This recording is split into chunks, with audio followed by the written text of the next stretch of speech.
Hello, I'm Dr. Israel Barken, the Medical Director of the Prostate Cancer Research and Education Foundation, and I would like to introduce you to our website and discuss a subject which is very relevant to any prostate cancer, whether you are new and just were diagnosed a week ago, or whether you are in the middle of the course of your disease trying to take care of it. So let me take you now to our website, and we'll go now to Dr. Barken Decision-Making Pyramid. So on this page you see we have a pyramid here which comes to symbolize the process of trying to make a decision. So let's look now at this pyramid and what does it say here basically. On the first level, what information about prostate cancer treatment is available to me? That's the question number one any patient has to ask himself. On the second level, how can my doctor help me understand and prioritize this information? And on the third level, why is this decision good for me? So let's go now and look at the website itself. When a man is diagnosed with prostate cancer and he and his loved ones are called upon to make decisions, large and small, sometimes this decision can be very specific. What treatments do I want? What medicines will I take? At other times, the questions are more general, like what should I be doing to be an active part of my own treatment? How do I know what decisions are right for me? In learning to make this decision, the pyramid is a helpful symbol of the task at hand. When we look at the pyramid, we immediately notice two important features, its size and its different level. So let's talk first about the sides. There are four sides. One side describes the sources, the other side describes the participant, the other side the process, and then the goals. And you also have different levels that we are going to discuss it. So let's go to the first side of the sources. The first point to understand that in the process of making a decision we have involvement or influence by the public, by the physician, and about the patient himself. And you see it's narrowing down from the public to physician and to the patient. Let's look at the participant. The participants here are everybody on the internet, your family, absolutely everybody. They are very well-meaning and they may try to help you.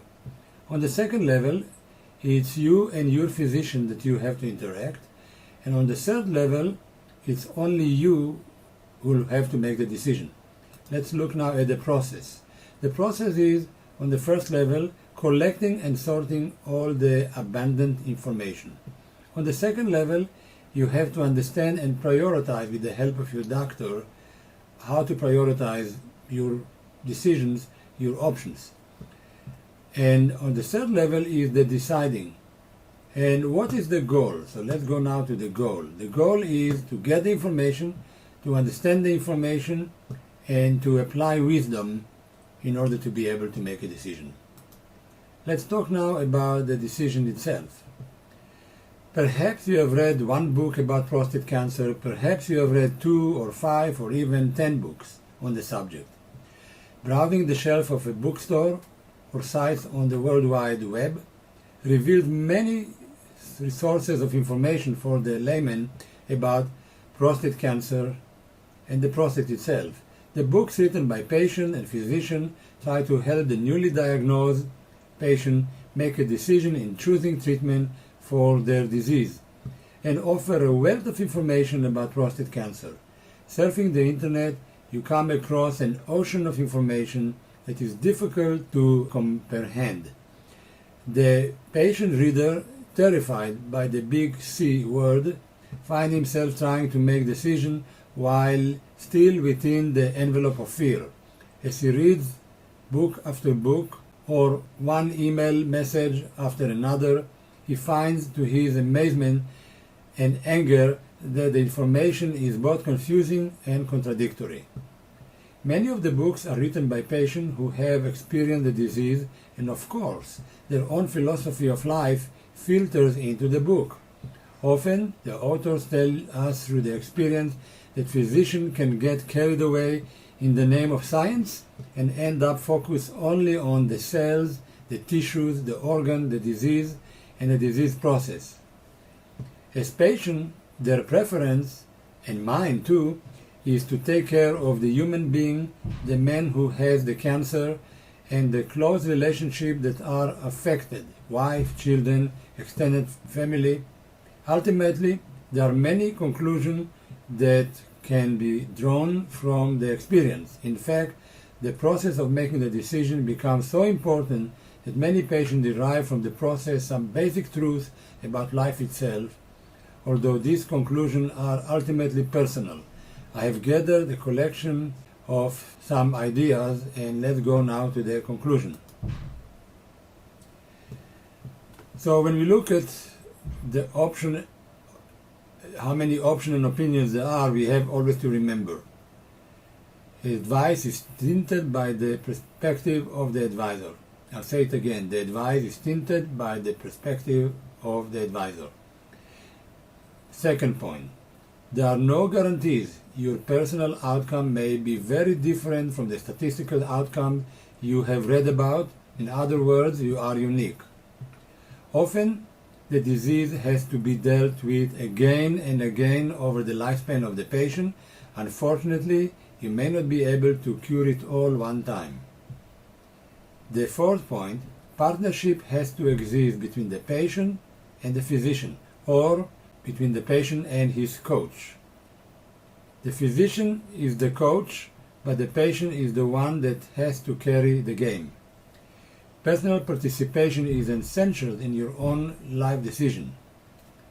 Interject your philosophy of life, your own wisdom into making the decision. You have to trust yourself.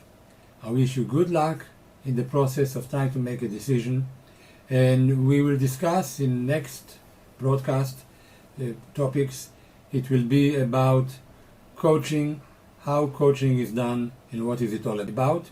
You could get on our website and click and find also what is coaching. Thank you very much for listening. Make your own decision, don't be afraid, and just hope and pray that you have many choices and many options to make decisions and keep going. Control the disease if you can't cure it, and keep stalling and have a good time. And believe it when I'm telling you that there are so many new treatments in the pipeline that will help patients to have better treatments and less aggressive and less offending to the quality of life of the patient. Thank you for listening. I'm Dr. Israel Barken. Please join us every Tuesday at 6 p.m. on Ask Dr. Barken call-in show. You could dial 1-877-727-3301, or you could join us by getting on Ask Dr. Barken, one word, askdrbarken.wordpress.com. This is our video blog site. You could sign on the video blog site, so every week you could get an email with announcement of the show. Thank you for listening. Have fun. Goodbye.